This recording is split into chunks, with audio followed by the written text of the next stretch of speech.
भारत का प्रमुख पितरों का तीर्थ स्थान गया है। पितृ कामना करते हैं कि उनके वंश में कोई ऐसा पुत्र उत्पन्न हो जो गया जाकर उनका श्राद्ध करे और उनका उद्धार करे। इस नगरी की विशेषता यह है कि यहाँ जिनका भी पिंडदान किया जाता है उनको मोक्ष की प्राप्ति होती है। एक बार सनत कुमार जी नारद जी को बताते हैं कि एक समय स्वयं ब्रह्मा जी ने सृष्टि रचते समय गयासुर को उत्पन्न किया था। गयासुर बचपन से ही भगवान विष्णु के भक्ति में लगा रहता था। उसके मुख से प्रतिक्षण भगवान के नाम का उच्चारण होता रहता था। उसने कोलाहल पर्वत पर जाकर घोर तपस्या की और बहुत दिनों तक श्वास रोककर खड़ा रहा। उसकी ऐसी तपस्या देखकर इंद्र भयभीत हो गए कि गयासुर कहीं स्वर्ग लोक ही ना मांग ले। ऐसा सोचकर सब देवता ब्रह्मा जी के पास गए।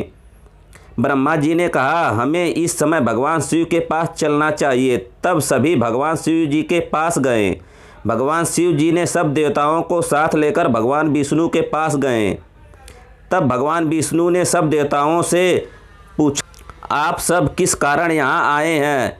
तब सब देवता बोले कि हे नारायण, गयासुर नामक एक भारी असुर उत्पन्न हुआ है। वह घोर तपस्या कर रहा है। हे प्रभु, आप उसे वरदान देकर हम सबकी रक्षा कीजिए।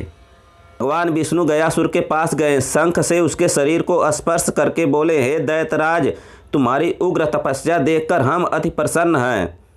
हम तुम्हें वरदान देने के लिए आए हैं, वर मांगो। यह सुनकर गयासुर बोला, हे प्रभु, यदि आप मुझ पर प्रसन्न हैं तो मुझे ऐसा वरदान दी जो भी मेरा स्पर्श करे वह मोक्ष को प्राप्त हो। भगवान विष्णु गयासुर को वरदान देकर चले गए। उसी दिन से गयासुर के दर्शन और स्पर्श से सभी जीव मुक्ति प्राप्त कर वैकुंठ को जाने लगे। धीरे धीरे यमपुरी निर्जन हो गए। यमराज देवताओं सहित ब्रह्मा जी को लेकर भगवान विष्णु के पास गए और बोले, हे भगवान, सभी पापी अधर्मी गयासुर के स्पर्श से वैकुंठ को जा रहे हैं। यमपुरी निर्जन हो गई। यमराज की ऐसी विनती सुनकर भगवान विष्णु बोले, हे ब्रह्मा, आप गयासुर के पास जाकर यज्ञ करने के लिए उसका शरीर मांग लीजिए। भगवान विष्णु की आज्ञा पाकर ब्रह्मा जब गयासुर के पास गए तब गयासुर प्रणाम करके बोला, हे प्रभु, आप मेरे पास किस लिए आए हैं? कृपा करके कहिए।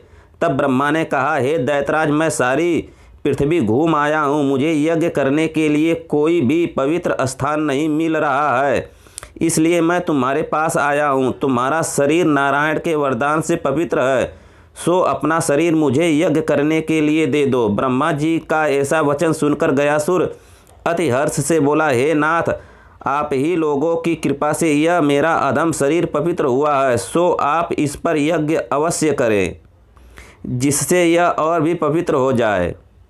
उसी समय गयासुर उत्तर दिशा की तरफ सर करके लेट गया। तब ब्रह्मा ने संपूर्ण ऋषि मुनि को बुलाकर गयासुर के ऊपर यज्ञ आरंभ किया। यज्ञ के समाप्त होने पर सबके साथ ब्रह्मा स्नान करने ब्रह्म सरोवर में गए। उसी समय गयासुर का शरीर हिलने लगा। तब ब्रह्मा जी धर्मराज से बोले, हे धर्मराज, हे धर्मराज, आपके यहाँ जो देवमयी शिला है उसको लाकर गयासुर के सिर पर रख दीजिए। उस शिला के रखने पर भी गयासुर का शरीर स्थिर नहीं हुआ। तब ब्रह्मा जी सब देवताओं को साथ लेकर विष्णु भगवान के पास गए। तब नारायण ने अपने शरीर में से एक विष्णु मूर्ति निकाल कर दी। मूर्ति लेकर रखने पर भी उस असुर का शरीर स्थिर नहीं हुआ। तब ब्रह्मा जी ने साक्षात विष्णु का आवाहन किया। तब भगवान उस शिला पर गदा लेकर विराजे और ब्रह्मा भी 5 रूपों में विराजे। प्रतिपितामा, पितामा, फलवास, केदार, कनकेश्वर होकर स्थित हुए और गजरूप धारण करके गणेश जी गदादित्य नाम से, दक्षिणायण, उत्तरायण, सूर्य शांता नाम से, लक्ष्मी, सावित्री, त्रिषा, संध्या, सरस्वती नाम से, इंद्र, बृहस्पति, वसु, यक्ष, गंधर्व और संपूर्ण देवी देवता अपनी शक्तियों से गयासुर के शरीर को स्थिर किया। तब गयासुर का हिलना बंद हुआ। इससे भगवान विष्णु का नाम गदाधर हुआ। गयासुर के स्थिर होने पर भगवान विष्णु ने कहा, हे असुर, मैं तुमसे अति प्रसन्न हूँ, वर मांगो। तब गयासुर बोला, हे नाथ, यदि आप मुझ पर प्रसन्न हैं तो यह वर दीजिए कि जब तक सूर्य, चंद्रमा और पृथ्वी है तब तक मेरे ऊपर इस शिला पर सब देवता विराजमान रहें और यह तीर्थ मेरे नाम से प्रसिद्ध हो।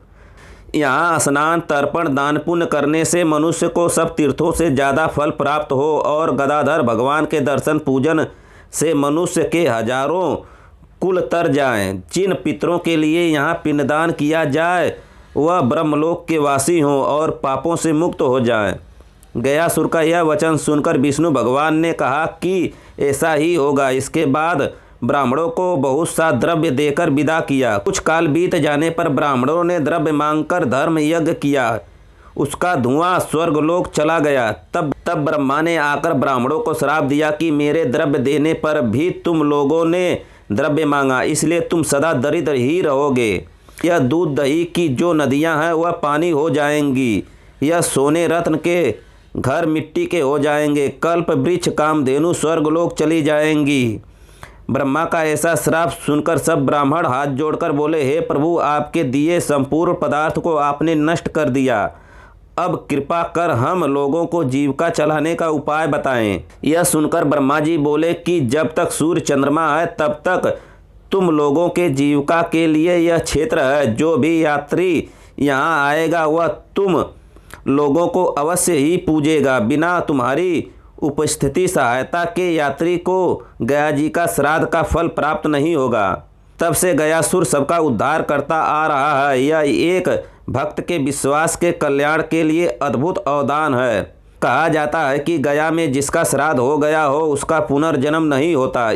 इसीलिए गया में श्राद्ध और पिंडदान के बाद श्राद्ध की आवश्यकता नहीं होती।